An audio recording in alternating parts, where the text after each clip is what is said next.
Hi everyone, thanks for tuning into the CNBC Africa special with myself, Fifi Peters.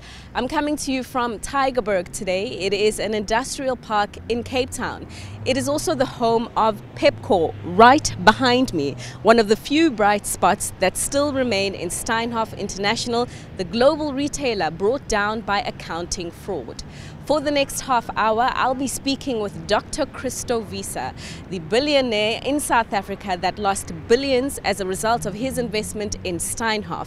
We'll be finding out the latest on Steinhoff. I'll be speaking to him also about his other investments in Brait and, of course, touching on the South African economy and how to get it going again.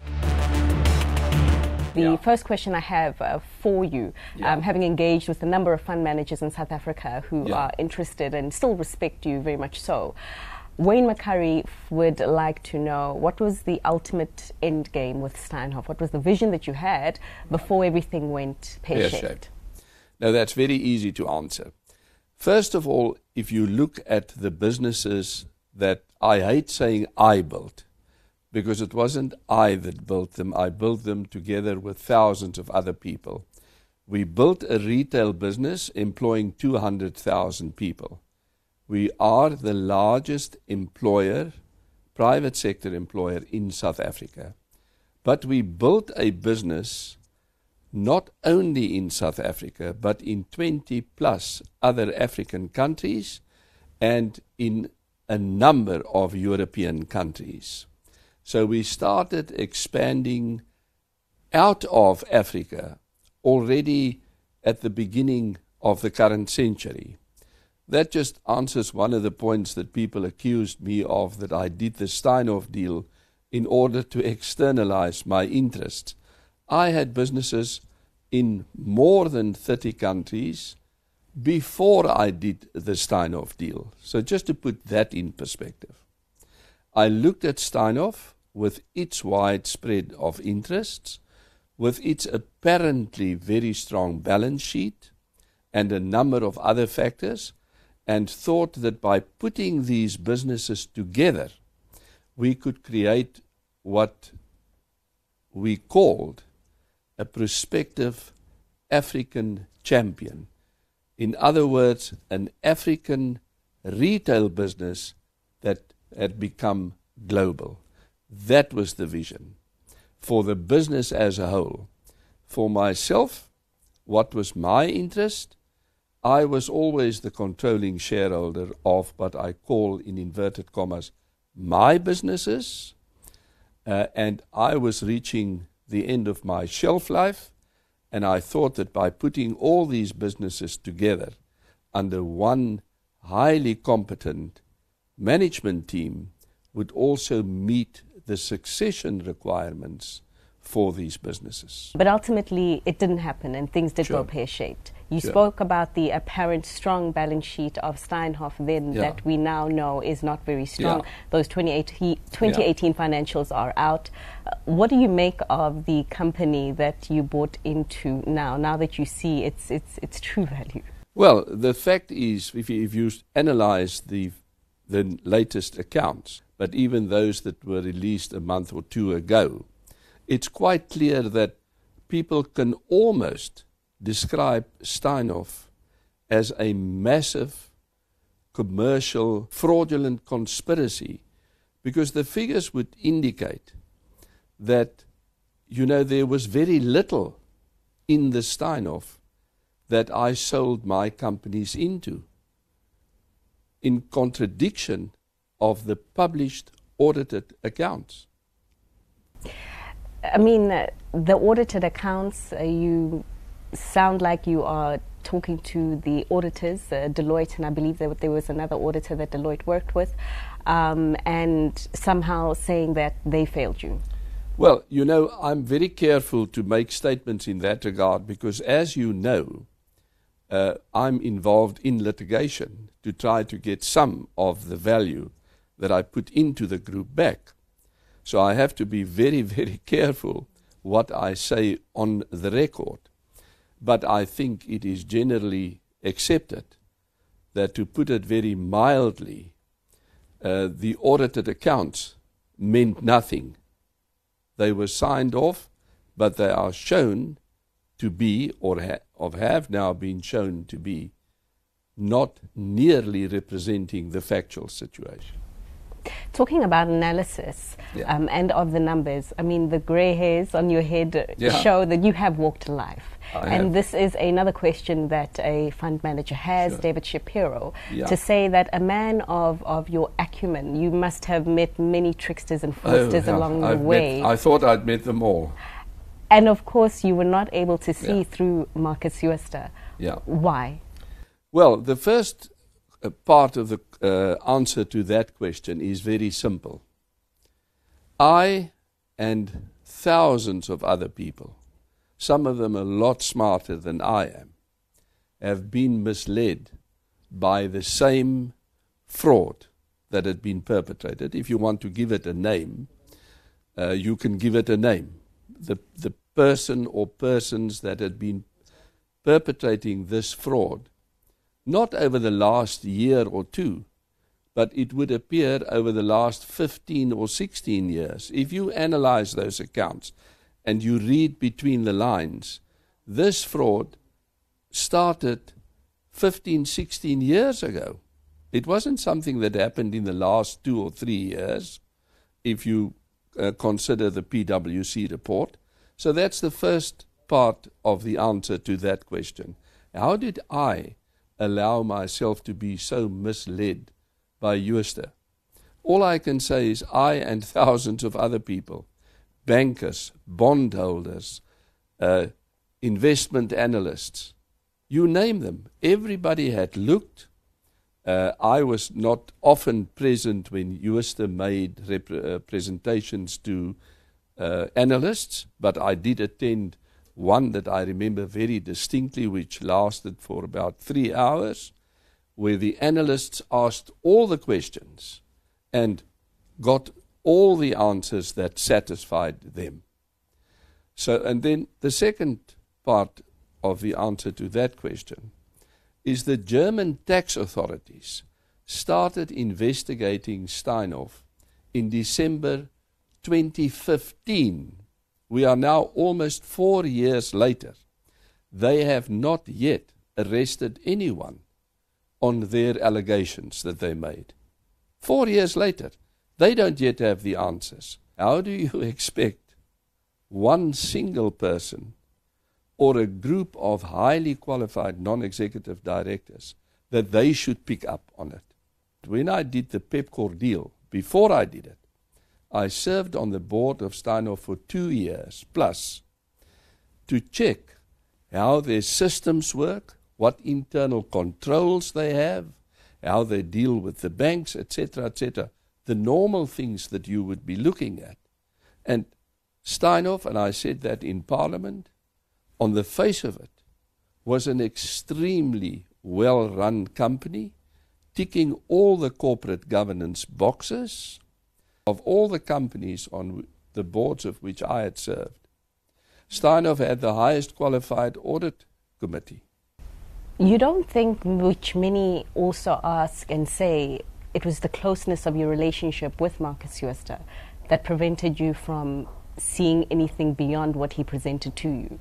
You know, I've often heard that Ustah was called my protege, or that I was that close to him. I first met Ustah in 1982 when he was an article clerk with a firm of auditors that audited my accounts. That was in Cape Town. He left Cape Town in those early 1980s, and I never saw him until I think 2006 again, when he introduced me to Bruno Steinhoff. I got to know Bruno, I got to know Ustah a little bit better, but that was after 20 years. But suddenly everybody makes this story that somehow Ustah was my protege, and that I saw him as my heir apparent, and that we were that close. Ustah, I mean, just for the record, was at my house once, and I visited him at his house in Stellenbosch once. There was no personal, strong relationship. Have you heard from him since? Not a word. But from the 6th of December to this day, not a word. Dr. Wiese, you lost a lot of money as a result of him. I imagine that you'd be a very angry man. Heck, I would be livid. How is it that you have not put a phone call into Ustah or made an arrangement to find out, man, what went on? Somebody asked me, if you should see Ustah today, what would you ask him? I would ask him only one question. Why? Why did you do it? He is generally regarded as a very talented person, very driven. His work ethic always impressed me. He was the sort of guy who thought nothing of a 15 or 16 hour work day. I often said to him, I don't know how you manage this, because he would often in 1 week be in Europe, South Africa and Australia in 1 week. Now I know very few people who are prepared to do that. So he clearly has had talent. Why did you direct it in this way? Coming back to live it, Fifi, I said to people, when it happened to me, I looked myself in the mirror and I took 3 decisions. How do I get through this? First of all, I don't mourn the loss of money. It's money that I worked for 50 years, so it's not easy. Secondly, I count my blessings, because if this fraud had been allowed to carry on for another year or 2, I would have lost everything, including ShopRite. And the third one, to answer your question, I decided not to become a bitter person, because that destroys my life and not his. I mean, in hindsight, I suppose it's always easier to look at things in hindsight. Just like a romantic relationship when it ends. Sure. When you look back, you kind of see the warning signs that were there that you chose to ignore. Having that reflection on your professional relationship with Ustah and the professional journey of Steinhoff, do you have those warning signs that come to mind now that you chose to ignore? In retrospect, no, nothing that would stick out, that would suddenly make you say, whoops, let's look at this again. There is an allegation that he'd had a girlfriend for years. I never knew about it. Had I known about it, I would have confronted him with it. But if a man can lie to his wife every day, why wouldn't he lie to his colleagues or to his board?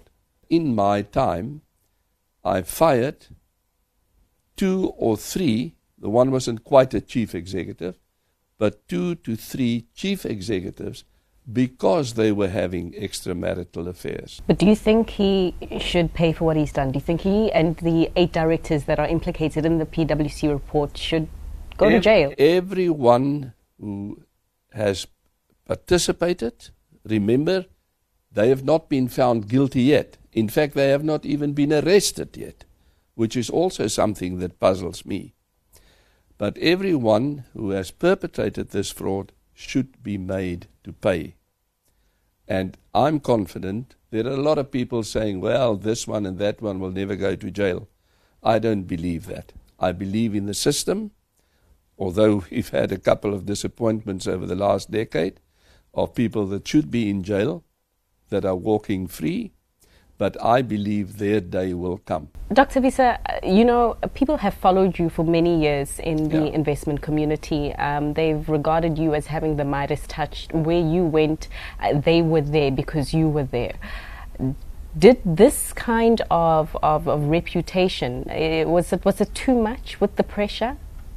No, I never felt that pressure, because people, I would have thought, should be aware not only of the successes that I managed to achieve, but also the many failures, the wrong moves.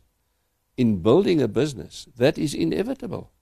I never thought that I was infallible and that everything I touched would turn to gold. But yes, it is a responsibility. One does realize that people ascribe these magical powers to mere mortals. That unfortunately is how the world works. And for that reason, apart from the pain that I had to suffer, I also felt for innocent people who suffered as a consequence of these misdeeds. But again, I need to point out, long before I appeared on the scene at Steinhoff, Steinhoff was a company with a market capitalization of, if memory serves, 80 to 100 billion rand. So people were following Ustah and Steinhoff and not following Wiese. You mentioned at the top that you're suing Steinhoff. You want your money back. Yeah. Kobus Potgieter would like to find out if, or rather why you are suing Steinhoff in your individual capacity. And this is as a result of there being a number of lawsuits against Steinhoff in which investors are pooling together. Yeah. Well, I mean, the fact is I'm not suing in my personal capacity to start. First of all, it's my companies that had invested in Steinhoff. Now, you've got to draw a distinction between people who had dealt with the company itself, like my companies. Not my companies didn't buy their shares on the stock exchange. They dealt with the company, and the company directly defrauded them. People who bought shares on the stock exchange also suffered as a consequence of the fact that the accounts were fraudulent. But there is that distinction that people need to understand. I am still, as far as I know, the third or fourth largest shareholder in Steinhoff. I'm still sitting with a very large block of shares. So in that respect, I'm also in that camp. So do you think, though, because you've got such a majority stake in Steinhoff, that in the event, and which many people say is unlikely, that you guys do get your monies back because, I mean look at Steinhoff, that you should be paid first? No, I shouldn't be paid first. I should be dealt with on the same basis that other creditors are being dealt with. Because at the end of the day, in our legal system today, what is in Steinhoff, which incidentally is 60 or 70% came from my companies, the value left in Steinhoff, that value belongs not to Steinhoff's shareholders, but to Steinhoff's creditors. That's how the legal system works. And it's those creditors that will have to sit around the table and decide how the assets that are still in Steinhoff, how that should be divided. There's no way in the world that Steinhoff can pay any one of these creditors in cash. It can only pay in kind. What kind of kind are you looking for? No, well, I'm putting in my claim together with all the other claims, and I mean there are 182 banks. There are at least, I think we counted the other day, 16 claimants that are in a similar situation to my companies, and we need to sit down and decide. All these people need to sit down and decide how they will take the company forward, or, if they so decide, to liquidate the company, which will be bad because there are still, I think at last count, something like 100,000 people working in Steinhoff. There are very valuable businesses in Steinhoff, primarily my businesses that I sold to Steinhoff. So it would be a shame if that's the outcome. But at the end of the day, the creditors have to make that call. Are you guys negotiating, the current management team, the chair, the son, or have you been in contact, and what are you talking about? No, there are people looking at putting something together. As you know, Steinhoff a while ago asked claimants to file their claims, and I can't remember whether they stated that, but surely that must be the intention, to know who all the claimants are so that people can get together around a table and see whether they can reach a settlement without putting the company into liquidation. In their published results, they announced that their interim results that are coming up, after that they're hoping to go on an investor roadshow, put together an investor call. Yeah. Will you be there? No, I won't be. No, I won't be. No, but I'm not involved in the company at the moment. I have no role to play there. I'm in fact in litigation. Technically, I am in litigation with the company. I've decided to hold back because at the time that I issued the summons, I wrote a letter to the company, and again that was widely publicized, saying that my suggestion is a settlement. It has now taken 15 months for everybody to start moving in that direction. And I fully understand that it should have taken time. Whether it should have taken 15 months is an open question. But you must remember, I'm told, there were 182 banks and financial institutions who first had to agree to what is called a lockup. That lockup has not yet been finalized. I'm told that it will be finalized in the next few weeks. Once that is done, then sensibly settlement discussions can properly start. Can you talk to us about what your plans for your ShopRite shares? Last time you spoke, you told me that it was, in fact, the foreign investors that had a problem with that holding structure. Where to from here? No, well, life just carries on as before. You did say that, you're nearing the end of your shelf life, touch wood, but plans for those shares, given the restrictions around them? Well, for the moment, there is no other plan but to carry on. I am constantly being approached by people who want to partner with me. We are looking at various other initiatives around ShopRite, which are exciting. And one has to see. When can we expect an announcement? Impossible to say. Impossible. Dr. Wiese Braid as well. That's also something that's become a bit of a lemon as a result, I suppose, of New Look. Yeah. Hindsight and retrospect there in that investment particular. Yeah. Well, what New Look is going through at the moment in the UK is no different from what other very, very competent high street retailers in the UK have been going through in the last 2 or 3 years. I mean, we've just seen that Philip Green of Topshop, Arcadia, he was the premier trader on the high street. His business just staved off administration last week. He had to do, again, a CVA.